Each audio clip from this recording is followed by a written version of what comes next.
राज्यसभा चुनाव में नामांकन का मंगलवार को आखिरी दिन है और इसी में आपको जानकारी दें कि छत्तीसगढ़ से कांग्रेस के उम्मीदवार राजीव शुक्ला और रंजीत रंजन ने पर्चा भी भर दिया है।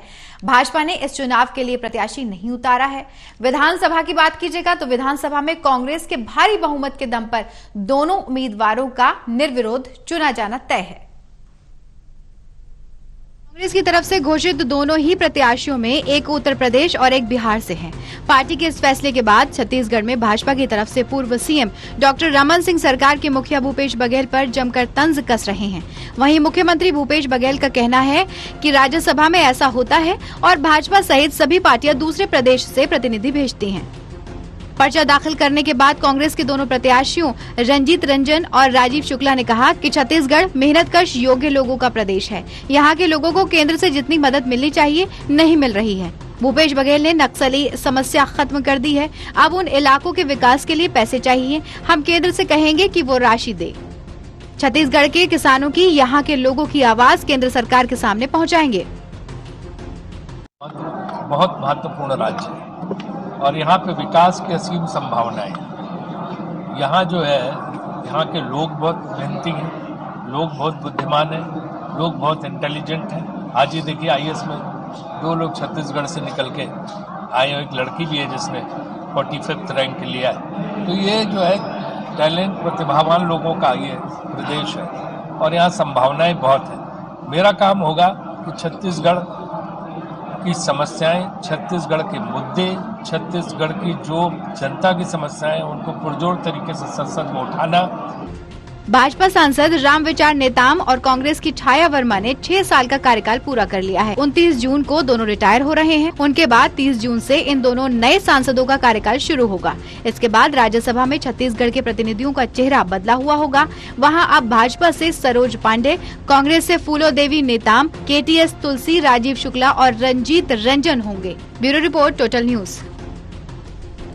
तो ज्यादा जानकारी के लिए हमारे साथ जुड़ चुके हैं नीरज तिवारी। नीरज, राज्यसभा चुनाव में नामांकन का आखिरी दिन है और कांग्रेस के उम्मीदवारों की बात करते हैं तो उम्मीदवारों ने पर्चा भर दिया है। किस तरह से देखा जा सकता है? बिल्कुल कंचन, मैं बता दूं आपको कि आज राज्यसभा के जो चुनाव होने हैं 10 जून को इसकी वोटिंग होनी है। उसके लिए कांग्रेस के उम्मीदवार जो घोषित किए गए थे राजीव शुक्ला और रंजन जी ने आज नामांकन दाखिल कर दिया है। सबसे बड़ी बात मैं बता दूं आपको कंचन की छत्तीसगढ़ में जो कांग्रेस ने प्रत्याशी घोषित किए, इनके अलावा भाजपा ने तो एक भी प्रत्याशी घोषित नहीं किया और इसके अलावा जो स्थानीय दल है जनता कांग्रेस, जिसकी स्थापना पूर्व मुख्यमंत्री अजीत जोगी ने की थी, वहां से एक प्रत्याशी ने नामांकन दाखिल किया था। लेकिन जब स्क्रूटनी हुई तो स्क्रूटनी में उनका नामांकन अधूरा होने के कारण निरस्त कर दिया गया। इससे अब ये स्पष्ट हो गया है कि जो कांग्रेस के उम्मीदवार हैं राजीव शुक्ला और रंजीत रंजन, दोनों ही निर्विरोध राज्यसभा के लिए निर्वाचित हो जाएंगे। इसके पहले भाजपा की तरफ से रामविचार नेताम और कांग्रेस की तरफ से छाया वर्मा जो है वो यहाँ से राज्यसभा सदस्य थे, जो 29 जून को रिटायर हो रहे हैं। जी बिल्कुल, कहीं ना, और जब प्रेस कॉन्फ्रेंस उन्होंने की है नीरज, तो कहीं ना कहीं बहुत प्रफुल्लित वो नजर आए हैं, मुस्कान के साथ में। उनके मुख पर मुस्कान भी थी और काफी जोश भरा हुआ था पर्चा भरने के बाद। बिल्कुल मैं कंजन बताना चाहूंगा आपको कि जब राजीव शुक्ला ने अपना नामांकन दाखिल किया तो बहुत ही प्रफुल्लित थे और प्रफुल्लित मन से उन्होंने जब मीडिया से बातचीत की तो कहा अब उनकी जिम्मेदारी दोहरी हो गई है। उत्तर प्रदेश से वे आते हैं, पूरे देश की जो राजनीतिक स्थितियां इन दिनों है उसका आवाज तो उनको राज्यसभा में बुलंद करना ही है। इसके साथ साथ छत्तीसगढ़ की आवाज भी अब उनको राज्यसभा में उठानी है। उन्होंने आश्वस्त किया कि छत्तीसगढ़ की कोई भी समस्या होगी जिसकी आवाज राज्यसभा में उठानी होगी तो उसके लिए तत्पर होंगे और बीच बीच में जब भी उनको मौका मिलेगा वो छत्तीसगढ़ का लगातार दौरा करते रहेंगे।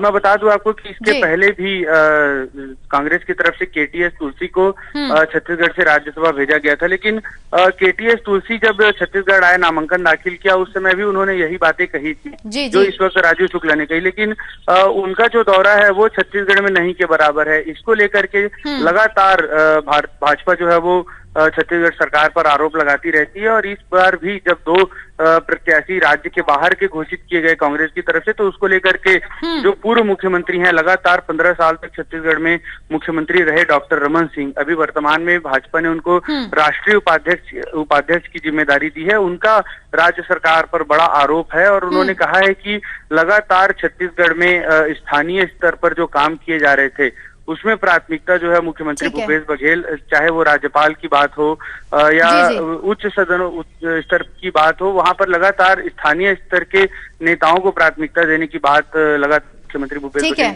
लेकिन राज्यसभा के जो नामांकन हुए, इसको लेकर के पार्टी के सामने मुख्यमंत्री ने आवाज क्यों बुलंद नहीं की? जी बिल्कुल, चलिए बहुत बहुत शुक्रिया नीरज तमाम जानकारी के लिए।